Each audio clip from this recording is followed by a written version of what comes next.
Hi, everyone. Welcome to the Hard Money Podcast, sponsored by Sharper Capital Partners, our private lending company. My name is Grant Smith, and today we have our first ever guest to the show, Jordan Miller. Jordan, how are you doing today? Doing good, Grant. How are you doing? Doing well.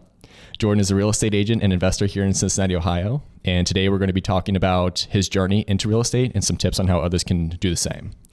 So, Jordan, why don't you go ahead and start off and tell everyone about what you currently do, and then we're going to back up to the beginning, probably going all the way back to high school, and you probably got your first job, and kind of take it from there. Sure. Yeah. So I've been a real estate agent since April of 2021. So it's been, now we're coming up to October now, so about just a year and a half now, coming up to close to 2 years. But I'm a local real estate agent, both on the buying and selling, but I also do my own buying of properties as well as a house hacker.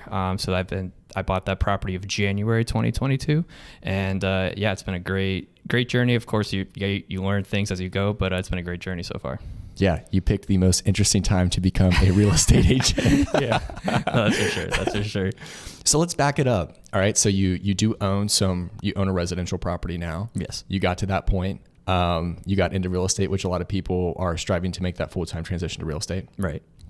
But let's go back to the beginning, so to speak, of like, when did you get your first job, and were you thinking about accumulating wealth to even buy a property at that time? Sure. So I would say for my first job, I can't speak on your end, but I knew a lot of people got jobs early on in high school wise, at least maybe middle to junior year. But I was that kid who was very, blessed and lucky with my family where I didn't need a job, quote unquote, until my parents got a divorce. And one of those times we ran into I remember it's one of the worst things I ever did, but one time we had to pay change of getting groceries, and I thought for me as a kid I thought it was really cool just having a bunch of change, just throwing it into the machine. I thought it was great. And my dad saw it the other way around.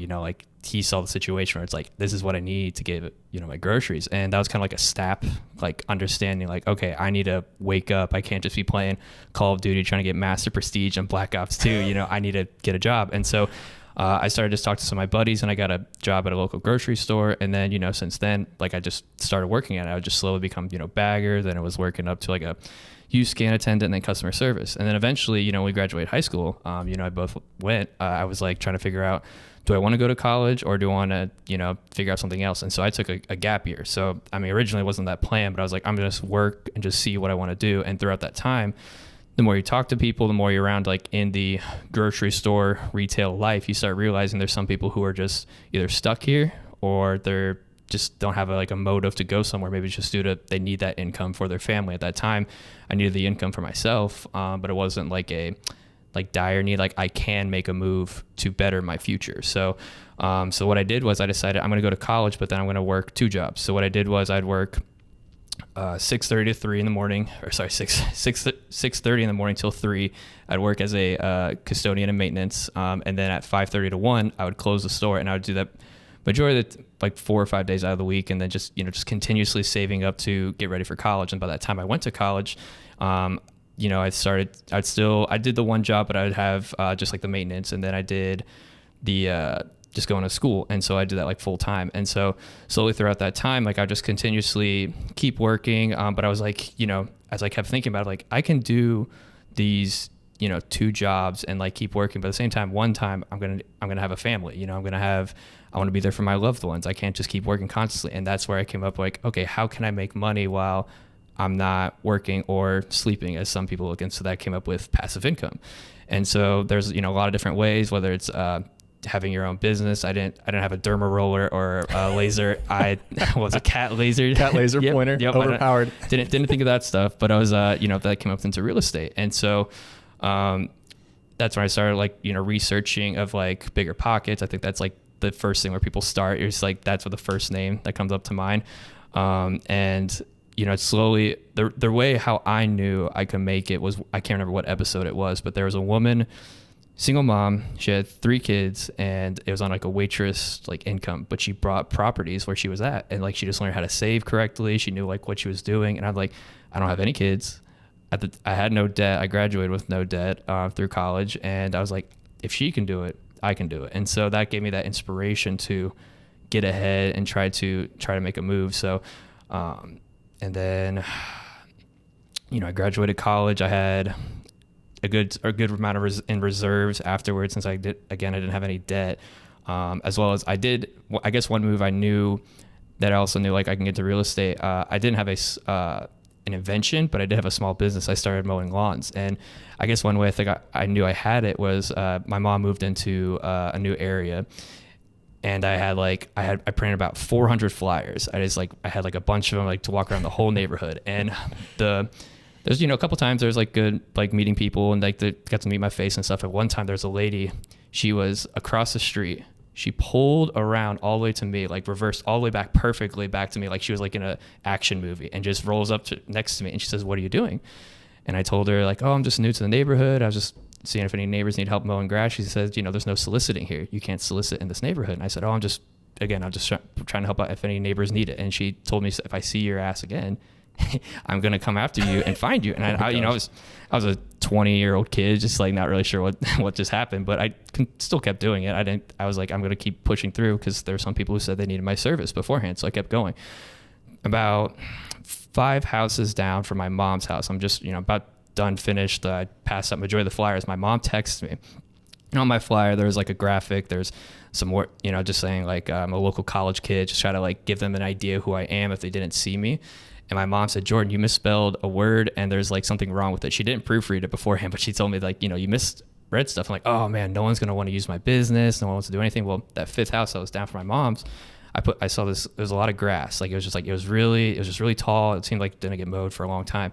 I put it down for a flyer. 2 weeks later, I get this call. Her name's Miss Tilly. Miss Tilly says, "Hey Jordan, we got your flyer. My daughter died this past spring, and we haven't been able to have someone out there because we live in Columbus. Can you mow it for us?" And then she paid me the most every week to mow that grass and take care of it. And after that, there was one neighbor who saw me, and then they asked, "Can you mow my grass?" And I got to a point where I got so many customers. It was probably about like 8 or 9 customers, where I had, to a point where it paid off a lot of my college. It also paid for my car in full. So, and that's what inspired me, I guess, to get into real estate, where I thought like, it's a small business. You're trusting yourself. Can you connect with those in a neighborhood? Can you connect yourself with those like in front of you? And can you connect yourself like if they just see, in this case it was paperwork too. So just, can you sell yourself? And that's how I kind of figured I could be a salesman while also buying property, and it just kind of blended together. That is a lot to unpack, man. Yeah, that's a lot. A lot. But I think, there's one point I want to go back to. Okay. And it's the psychological shift that you had when you first saw, what your parents were going through trying to make ends meet. Yeah. When that happened and you knew that you had to, like just start working harder, mm-hmm. and like start being more intentional with money. Yeah. How was like, did you immediately know, hey, I'm just going to start stockpiling cash? Is that like what you thought, or did you start reading books? Like, where did you go with that drive at that time? So like, when I was looking up like passive income and all that stuff too, like I was trying to figure out, okay, you got to look at your skills. What are you good at? And for me, I've always been good at saving money. Like I've always had like, if you got some sort of like your parents gave you money through for chores, I'd save it up. And so I knew that was like a pro to that. Like I can be good at that. Like I'm not one to personally put myself out there. Like I think the first thing I saw like through that 10 things of what can you do passive income was like YouTube. I'm like, yeah, I don't put myself out there as much socially or like online.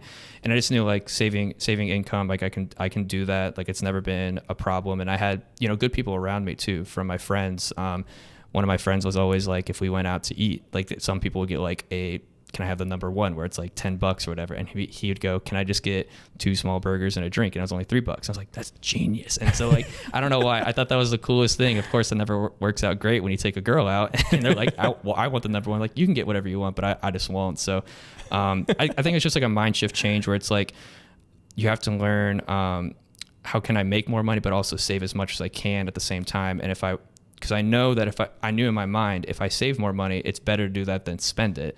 And I just knew that if I just kept saving, I didn't know exactly what it was. I just knew that there's going to be some sort of purchase, whether again, it was college or if it was real estate. It wasn't the plan originally when I thought of it, but I was like, yeah, I'm kind of glad I did save all that money. I needed it. Big time. I mean, it just created opportunities that you couldn't see at the time. Yeah. And something I ask everyone, you kind of told me, but like I always ask, like, do you remember the first like time you got money handed to you and what you did with it.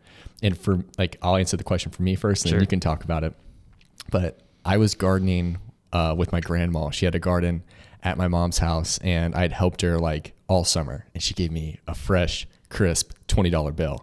And I thought I was the wealthiest guy in Ohio at the time, or probably a kid in the world. I was like, oh my gosh, I've never seen this kind of money in my entire life. I'm about to make it big. But I'm like, I think I was like 8 or 9 years old. And the first thing I did, my grandma was like, well, what do you want to spend it on? And then I just turned and I handed it to my mom, because my mom was my bank account. So she was your fifth third. She was my fifth third, or key bank. I got to let them know if they're listening to this. That's true. Yeah. But,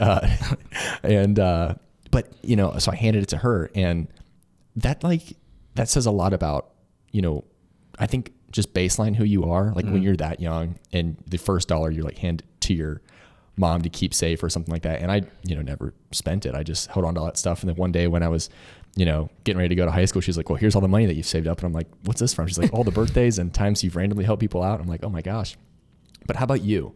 Do you remember like the first time you got money, if you spent it, if you saved it? I don't remember the first time like I've made like income before, like at 8 or 9. Like I truly don't. I think one of my, maybe like early on, like in my business, like where I was like mowing like yards and stuff. I think one of the first like times I did it, the guy was, he worked at Mike's Car Wash and was a general manager. On top of him, like mowing his grass, he gave me, the first time ever, he gave me like a whole booklet of car washes. Like he still paid me. It was like $40 and he gave me those car washes. Those are nice. Right. Those are really expensive. And my at the time, again, my parents were divorced, but he was coming over to see her. And I came back home and I had that booklet, and it was one of those, like, my parents looked at me and they're always proud of me, but it was one of those like, he's figuring it out sort of things. Like, right. Again, it took me a long time from high school. I didn't do much of anything to now I'm in the middle of my time at college, and they're looking up at me like, he's figuring it out. Like he knows what he's not just slacking off anymore. And so that was like a really cool moment. Because I did give him that booklet as a gift. Like I was like, I didn't need it as much. But that was a really cool moment. That is awesome. Yeah. There's also something I wanted to, there's something about your character that, I can't let go by. Like you got out of college debt free, right? Which is huge. Yeah. Right. There's 45 million Americans and they all have, who have student loan debt. Right. And, all of them are going to have to start paying on those loans if they aren't already. Unless they got that $10,000 coming off from. That is very true. Government.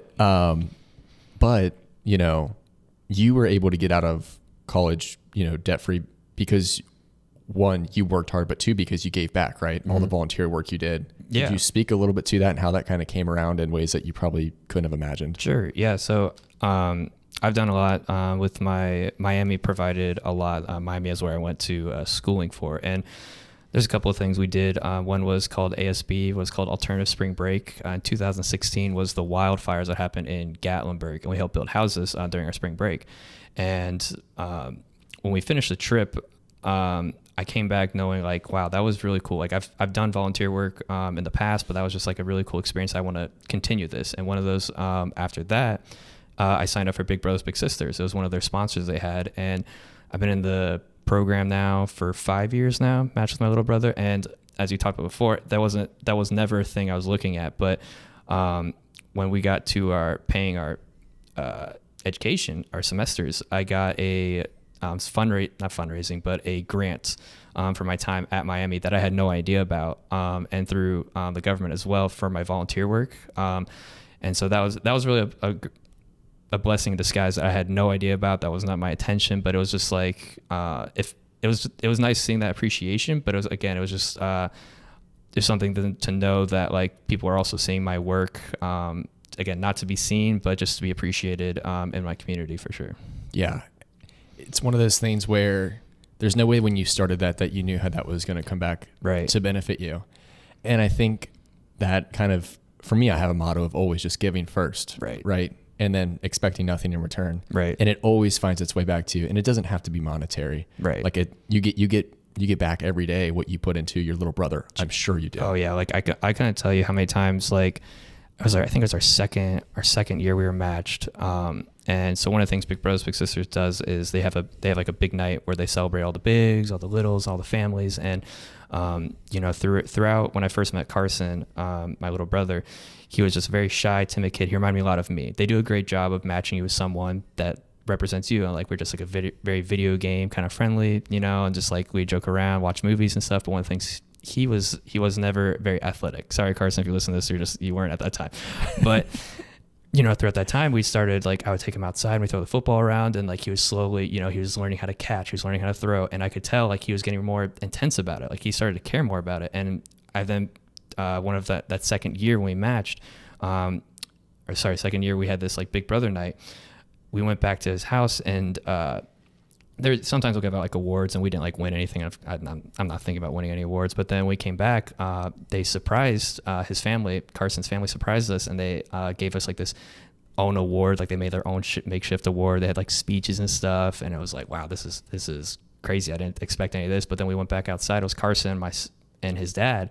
And I could tell, like, each time his dad threw the ball or each time he'd catch it, like, he was really trying to impress his dad. And it was one of those, like, moments where the three of us are thrown together, and it's like, when you're making, like, an impact on a family, like, seeing him, like, really try to be with his dad, and, like, they're bonding more. And that was a really cool moment. Again, the speeches of, like, both his family side, his step family side, his grandparents, and like being there together, like when you see that impact and like how much he's changed. Like now he's going out more socially. Like before he would just be inside and inclined to stay in. Now he's out doing his like choir work. He was like in junior high, he was singing at his high school, and he just reaches so much of a higher level. And just seeing that you're, again, like there was a nice part of seeing the grant, but also seeing the change you're making in someone's life it's way better than any grant can do in the world. Yeah, exactly. Like when you started, there's no way you knew what monetary benefits were going to come back to you. Right. And you probably had no idea the kind of impact that one person can make on another. And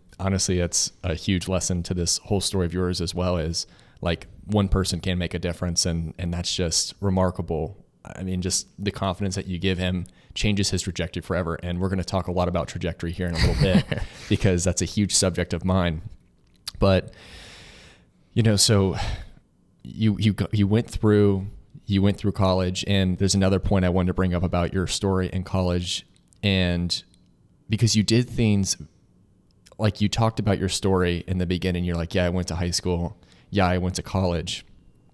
You went to high school, but you worked. Mm-hmm. You went to college, but you worked and you volunteered, and you also, you avoided a lot of the big expenses that come with like dorming on campus, right? Right. Like, no, I avoid that. Yeah. So I think that's something that can be really hard it's super hard.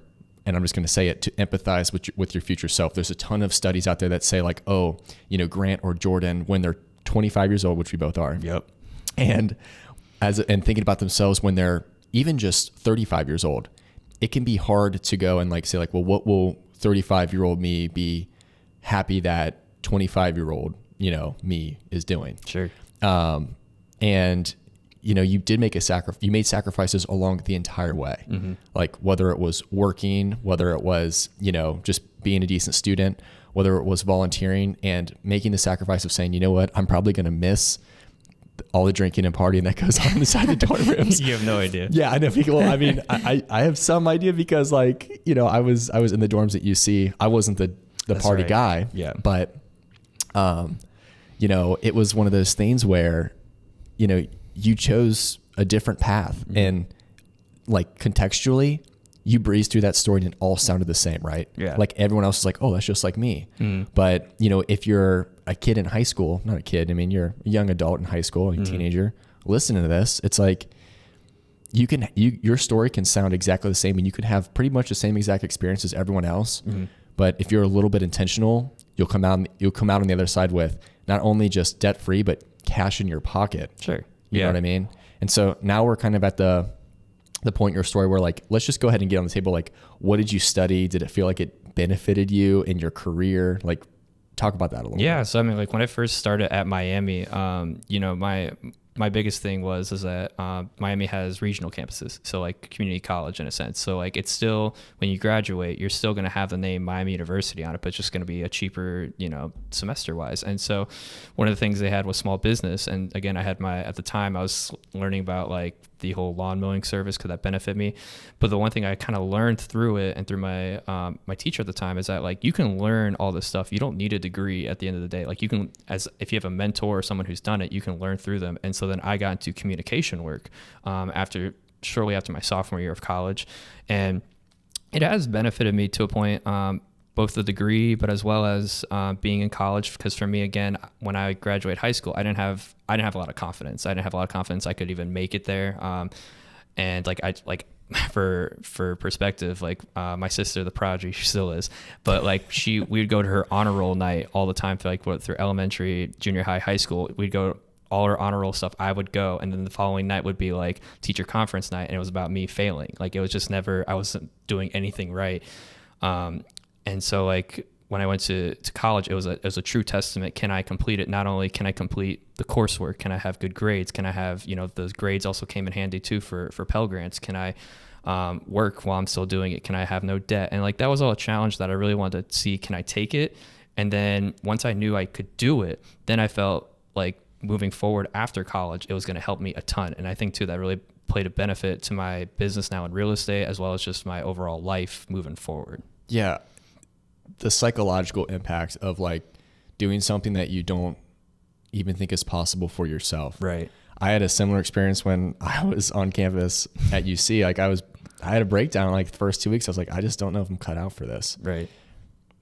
And when you do overcome those things, you come out on the other side just a different version of yourself. I don't want to say you're a totally different person. Yeah. But like, you have like these new highs and lows in life where you go like, okay, well, life generally falls within the spectrum. Sometimes you're high or you're low, but now you have new boundaries at which you understand, like I can take this, or, maybe new boundaries which you go, this is new and more challenging than I ever predicted. Right. So, and we're going to move on to the real estate business here in a second, but I am curious, like, cause I didn't really know about the lawn care business. Mm-hmm. Like, we sat down at Starbucks and we got into quite a bit. There's a bunch of stories I haven't said yet, but you kind of learn about as you go, right? But yeah, you can only get so much at over an hour coffee. Right. But so the lawn care business, like, talk about like the courage it took just to start that. Yeah. And then in addition, like what it grew to and like when you stopped and why you stopped. Sure. So like I had like some family friends that I was mowing grass for at the time, and I was like, man, I wish I could make some more income at my current job, but I can't really do it. And so I was like, I'm mowing grass, and I'm sitting actually with my mom at the time. Like we were watching Shark Tank. It's like one of our favorite shows, like to watch together, because she also has a business mind. She's like me, where you can do multiple jobs. I get from my mom, like she was a realtor. She worked at Pepsi for in the factory. She was a model, and then my dad was the one who was the 60-hour, 70-hour plus guy. And I got a blend of all of that, of just like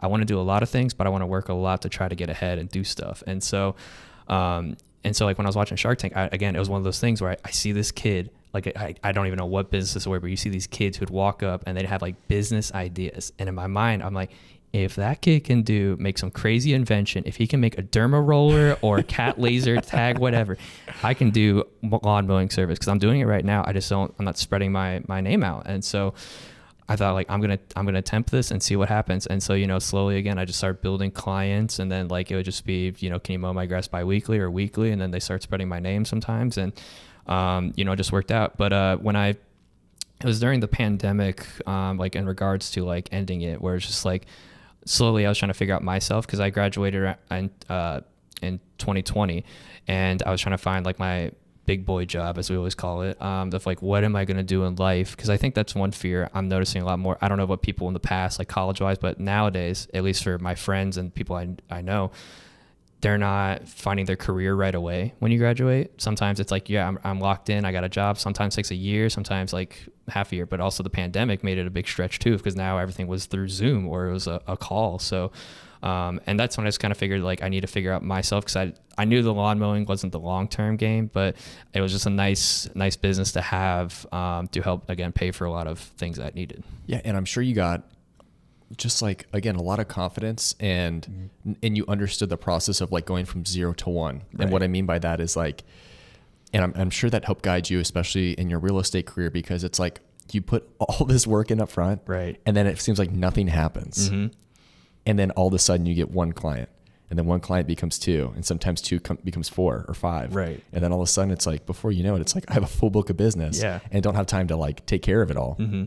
And plus you probably got a lot of good experience with like handling money and from a business perspective of okay, well, she owes me this much money. Like they need to pay me. I think the worst, like the best story I have from this was one time my buddy came over to my mom's, and he had to go find something in my closet, and he goes in my closet and it's a big shoebox, and it has all the money I have for what I made for my lawn mowing. He's like, Jordan, why do you still have this? Like, oh, I don't have my bank account linked yet to paying my car, so I just go take it to the cash to the to go pay it off. It's like, why not? I'm like, it's okay, it's fine. And he's like, how much money? So it's like $2,000. It's fine. Like it's cool. It's a Kyrie Irving box. It's real cool. I thought I was like the coolest 21-year-old in the world, just having that stuff laying around. But well, yeah, I mean, you are like, I mean, who has? I mean, unless you're doing something else nefarious. No. You know what I mean?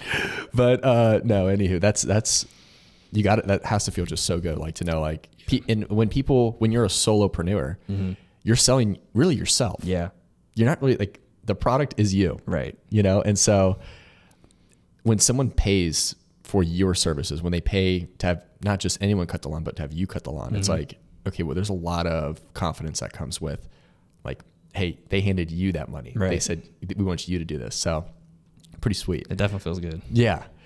The next thing that I kind of want to talk about, and something that you mentioned, and it's, so I was a TA in college, and a lot of students, were really big on like, I don't know what I want to do when I get out of school. Like, again, like career searching. And, I'm genuinely curious, like how you went through that process and ended up in real estate, right? Because a lot of people go like, when they chase their passion, and then it's kind of like the advice everyone gets, like, oh, go follow your passion. And then like, everyone's like, well, I don't really have a passion. Right. Or, they do something for just a little bit and they go like, oh yeah, my passion's gone, I need to do something else. Right. But like, I can just tell by who you are, like, that probably wasn't how you went about it. Or maybe it is. I don't know. You tell me. No, I mean, like, for me, again, like I didn't know what I wanted to do, like, in life whatsoever. Like, it was one of those, it's a hard part of like, you're trying to find, at that time it was hard. We didn't have like Glassdoor or Indeed, to find what income like someone makes in a certain position. Cause I think some people, there's a mixture of what's your passion, but also what is your income that's coming in, from this passion. Like, are you making 20,000? You're making 100,000, it's a big difference. And, I didn't really know what that was until, you start meeting people in college, but also meeting like in the business world where you get those connections to network and figure that out. But I think like for meeting people, like I think it was just a big difference of just starting to meet people who are like, either like you were a freshman, you start meeting, juniors or seniors to find out like, what are they kind of doing? Like, if that's the career move you want to make, you start talking to them. Like, have you actually met people? Have you like found out like what you can make income wise? And so, for me, like throughout that college phase, I was trying to just do as many things as I could. Like, I was an athletic director for a local school. I was in financing. And then I, just started learning about real estate during that sophomore, junior year of college, where it's like, again, I wasn't saying I was going into real estate as an agent, but I knew I was going to go into buying properties. And slowly through that time, like I would tell people like, I'm going to buy properties. I just told people like through college, I told teachers, I told students, I told anybody and everybody, I'm like, I'm going to do it. And it wasn't necessarily like I felt like I had to, but it was more like I just wanted to, because like that was like my move. And so throughout that time, people said, oh, so you can become an agent? And I said, no, not necessarily. But then by, again, that time of 2020, I was applying for, at the time, I was like really getting into human resources. That was kind of the move I was looking at. And just nothing was really happening. I couldn't really find anything. And by the time of December 2020, it's getting close to my birthday, and I was like, I'm getting close to now, like wanting to buy a property. And I said, you know what, let's attempt this business thing. Let's attempt being an agent and see, can I do it? And so, January is when I started classes. April is when I got my license. And then August was the first time I had a sale. And that, because one of the big, the stats they scare you with all the time in school, I can't say at other places outside of Ohio, but at least for us, it takes 6 to 12 months to get your first deal and 12 to 24 months to become profitable. And I had my first sale in August. I had a full year. The rest of the year I had at least a closing or 2 closings. And then, since then I've kind of just repeated that business right now. So it's definitely a cool moment to see it now, like kind of reflecting on it. Sometimes I don't really do that as much, but that's kind of how I decided from getting out of college, what do I do? And then getting into real estate. Because the biggest thing too is that I think some people have the notion or thought that you should know exactly what you're doing. And, you know, sometimes it just, you got to make a bunch of attempts and try a bunch of different things. And another thing I tried as athletic director, I was a basketball coach for our local Miami team. I sucked at it. I was so bad at it. And, you know, you got to find out what you suck at and what you're really good at. And you don't find out until you get into those career fields and attempt those things. No, that's a great point. I went back to Lakota East and was a defensive back coach. Really? I didn't know that. Yeah, for a summer. And I would have to leave my medical device job here during the daytime to go and do it. And I don't want to say I wasn't good. Maybe it's just like a bit of ego that won't let me say that I wasn't good. But I realized the commitment it would take. Yeah. And I wasn't comfortable. I didn't see the benefit of, for me personally, of like, I definitely like, I knew the impact I was getting back, but like the commitment of time didn't match like what I needed to get like out of it, right. and what I wanted to do elsewhere in my life and my career. Right. And like you said, you tried a bunch of different things. Yeah. Heck yeah, you did. Mm-hmm. You worked maintenance, grocery store, started your own lawn care business. Mm-hmm. It's like, you went through like 3 careers before you even got out of school, man. And I think that's something that a lot of people need to hear is like, the first job you take is 100% not going to be the last job you have. Yep. It used to be like that for our parents. It is not going to be like that for us. No. Like that's just not how it works anymore. And if you do, hopefully that's a good thing. Hopefully like you found a career that you love and enjoy and you want to stay in that thing. Right. But I've always subscribed to the school of thought where like there's no such thing as a fun full-time job, meaning I'd rather have 3 part-time jobs than 1 full-time job. Right. Hence why we're doing the podcast and I've still got a medical device job. But, I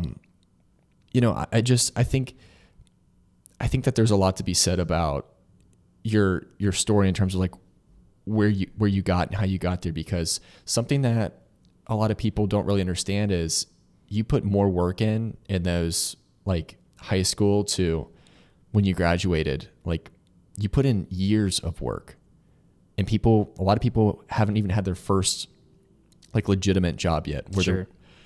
And so, what if someone's listening to this and they're thinking like, oh my gosh, like, yeah, I want to buy real estate when I'm 25 years old, but they still have the student loan debt that maybe they have a bunch of other things they got to clear up first, or maybe they don't have to, everyone can do it differently. Right.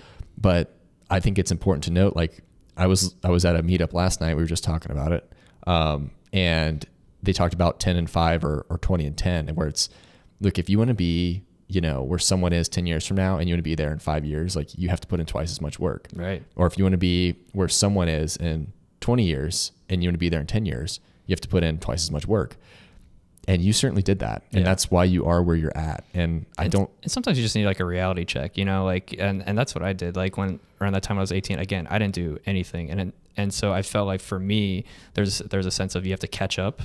I think there's sometimes people get that at different times, whether you're 20, 22, 23, some people are financially doing well, and then they're working like being like with a family. Maybe they have like they're married and they're having kids, and for me, I just felt like I was just trying to catch up I felt like I was just holding myself back or didn't do anything during that high school time. So that's why I did so much work in college and then now after, and I just want to keep that train moving and not just stopping. So it's not just catching up, it's moving ahead and moving forward. Right. So just so we get the logistics right, because now we're going to go into like your first deal and like chronologically what kind of came first. Sure. So you graduated college in 2020? Yep. Okay. And then you were working a job at that time, or? Yeah. Oh, it's funny. Actually, at that time I was, because the pandemic happened, they shut down my maintenance job for the time being, but then they emailed us saying, hey, there's another job at a local ice cream place that you probably will know. And they asked, hey, do you want to work extra? And so then I worked there from like 6 to like 1 or 2 in the morning. And then by the time it was like a couple weeks after, they said, hey, you want to work back at your other job at maintenance? Like, yeah, sure. So again, I started doing the split between them, as well as still becoming a full-time college student, like where I had like 2 months left before we graduated. So that had to be brutal. It was brutal, but I'm not gonna lie, I enjoyed it because like I had a lot of time just like listen to podcasts of like the whole real estate and everything, buying property. So like best thing in the world is if you can listen to podcasts and get paid at the same time. It's like you're getting paid to learn. Oh, it's amazing. There you go. So you were starting that education ball while you were at these jobs. Right. That's definitely something worth noting. Yeah. So you're working these jobs. Yep. You graduate school. Mm-hmm. When do you decide after graduating, like what month did you graduate school? May 2020. May 2020. Yeah. So when did you decide that you were going to go become an agent, and when did you enroll in classes and graduate? So December 2020, and then started classes January 2021 and got my license in April of 2021. Okay. So kind of like that, you were still working, probably saving up cash all through that, that summer to the fall to the winter.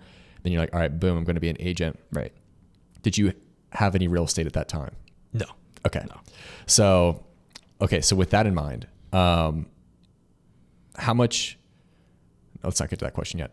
So you've decided, okay, I'm going to enter real estate. Mm-hmm. And you were originally, when you were approaching becoming an agent, right? What made you decide to become an agent specifically? Was it like, hey, I want to buy investment property for myself and I'm going to earn income on the side? Or was it like, no, I'm going to be an agent, and if I can find real estate, that's cool too? Yeah, no, I was definitely doing like both. Like, whereas like you're buying property and then you're learning through that, but also using that experience of learning of buying property too, and then helping out buyers and sellers, seeing both sides. Because of course, I mean, like right now it's been multifamily specifically, but you get an idea of what buyers and sellers should look for as well at the same time, to what things to avoid or to help with. And so like I had like, different inspectors, I've had title companies, as well as building my network of agents. If like, if maybe one of my guys is sick, and that's like, okay, well now I have an extra general contractor if you need it. So that helps, go a long way with your buyers and sellers, your clients overall.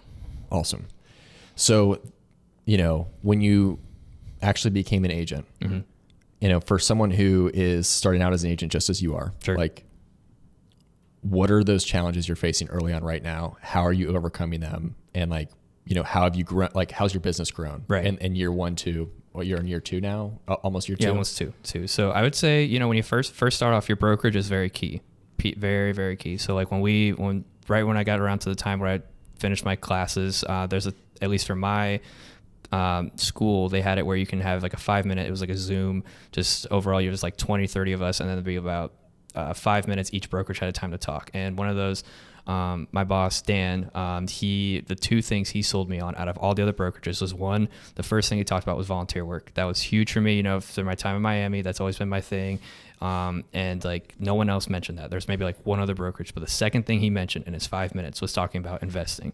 He talked about him personally owning properties. There's other agents that do it, and I'm like, sold. That's literally all I've been talked about, the whole volunteering and investing. That's what I wanted. So, and then by the time like he was one of those like too, he would just constantly reach out. Like he was not just like a guy who was going to flake on me like right after I sign up. Like he was there. He's been my mentor since day one. And so, throughout that time, he would help me, like we'd help run numbers on properties together. He would go to showings with me to go see these homes, as well as he'd connected me with other agents to a point like where I've connected with one of our biggest agents in the area, like where I've helped him be not a team lead, but of like helping out with buyers. And so that's helped me to learn the business through his eyes of like how he earns business. How does he handle different contract situations? How does he handle like once it gets to inspection situations? So that's the biggest thing, is figuring out what brokerage you're going to be with. Are they going to really help you out to help you move your career in what ways? Because, again, I was doing both helping buyers and sellers, but also my investing career. And, maybe there could be other things, like maybe you're interested in property management. Is someone going to really teach you that and know the fundamentals? So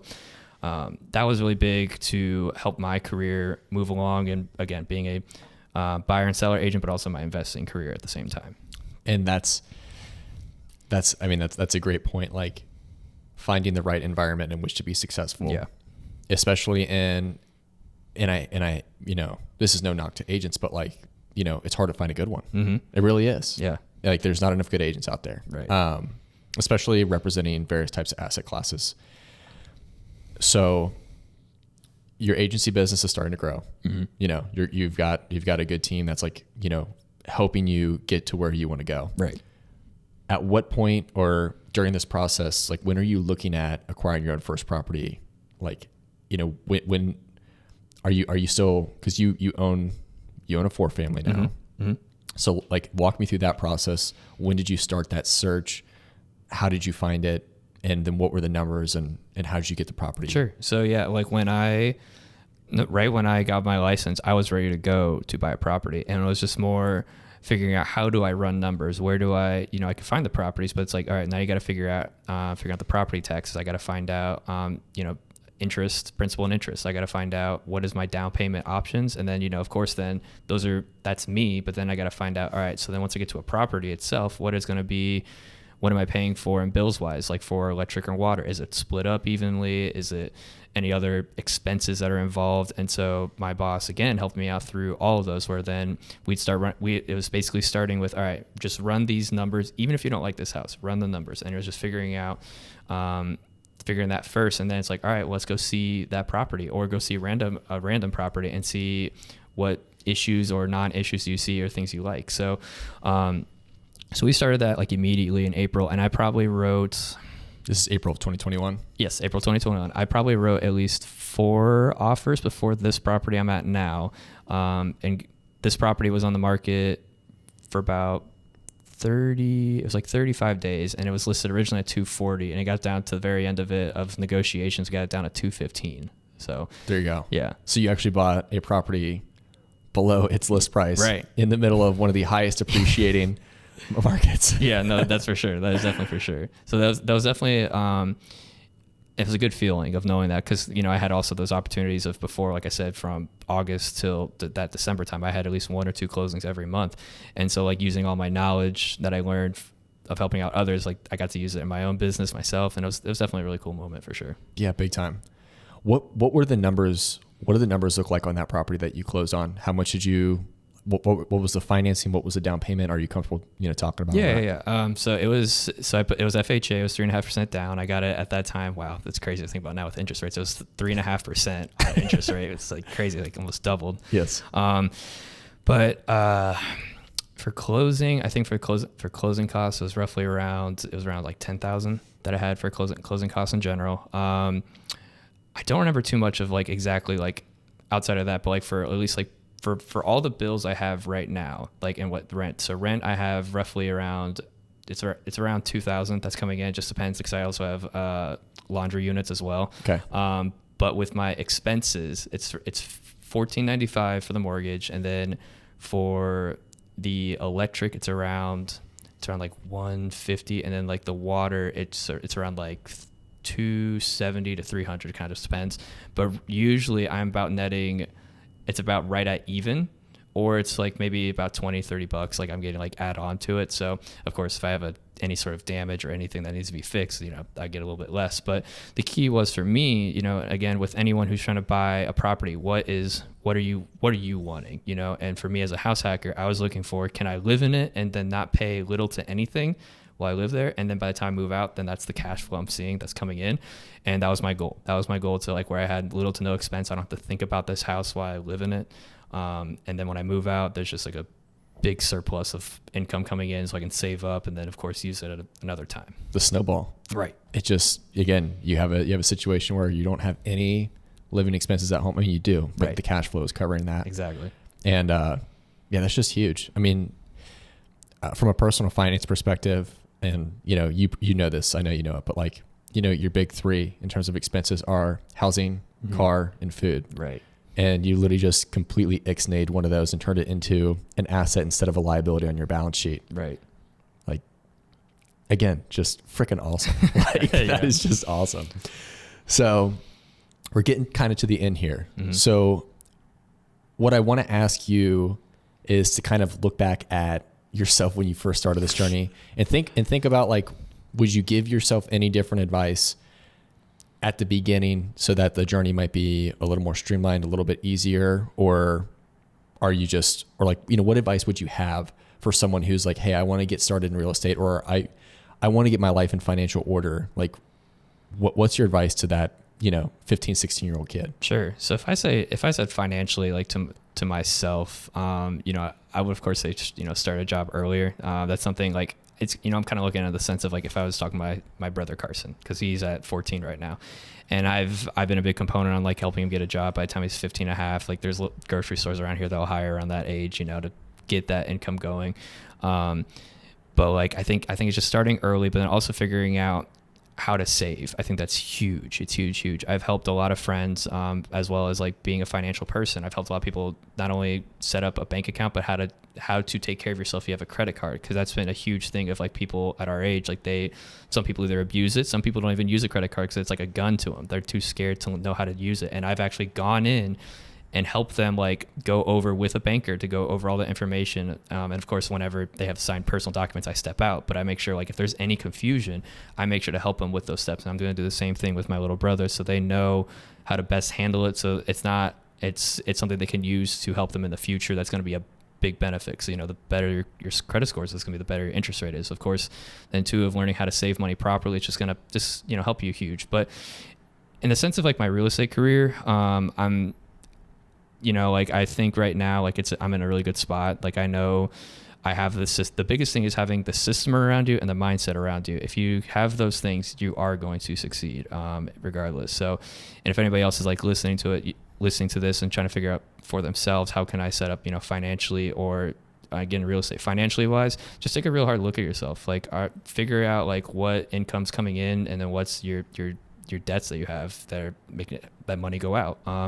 That's going to be the biggest thing for you. And then figure out, okay, how can I make more income or have less debt? Is it, getting rid of subscriptions? Is it not buying Amazon packages every day? Just, figure that stuff out. And then, if you want to buy real estate, the biggest thing for me was, I had to figure out like, okay, how much reserves do I have for a down payment? That's the biggest question. How much can I save up? And then, what can I really get into? And house hacking was one of the easier / like cheapest options to get in, where I'm not buying a house 20% down or cash payment of a very small or not good of a house, and so just really figure that out. And then, have a version of like studying, listening to podcasts, reading books, and then meet people like you talked about, like your local real estate clubs, figure out like meet people there, talk to them and network. Cause like in a situation like this, we talked through just like we haven't talked in years we haven't talked. Grant and I have not talked, but I just reached out. I saw he was getting into the business, like really promoting himself. And I said, be great to just network. Just reaching out will make a big difference. And people, like-minded people who want to work together will make it work some way or another. Just reach out. Yeah. I'll get us out of here, but everything that you did in your life, like the situation you're in now, is not by accident. Mm-hmm. It is extremely intentional. Every dollar you saved, it probably appeared on a budget, or you were looking at it monthly, weekly, whatever. Yeah. Like, figuring out like what you need to do in order to like save up for a down payment, or like what that down payment was going to look like, and understanding, what price range of properties you're going to be able to afford. Like, you knew all of these things before they actually happened. Like right. You were intentional about those things. And I think that is something that everyone should take away, is like your whole story is about intentionality. Like right. You didn't sleepwalk into the position you're in now. And right. If you're listening to this and you want to be in a situation like Jordan, like you can't just be like, oh, like I'll listen to podcasts, not take any action and wind up there. It's like, right. It comes down to like being super intentional about every dollar you spend, how you spend your time. How you live your life, really. Right. So, right. Well, Jordan, super happy that you came out here and joined the podcast. First guest ever. Couldn't have had a better one. Sweet. I think that it painted a picture for everyone who wants to get started in real estate and everyone who wants to be intentional with money in life. Right. So I'll wrap us up out of here. Thank you for listening to the Hard Money Podcast. If you have any questions, comments, or concerns, you can leave them in the description below if you're watching on YouTube, or if you're listening to the podcast through one of the mediums like Apple or Spotify. Feel free to rate this show, and so it promotes it out to other people. Thank you.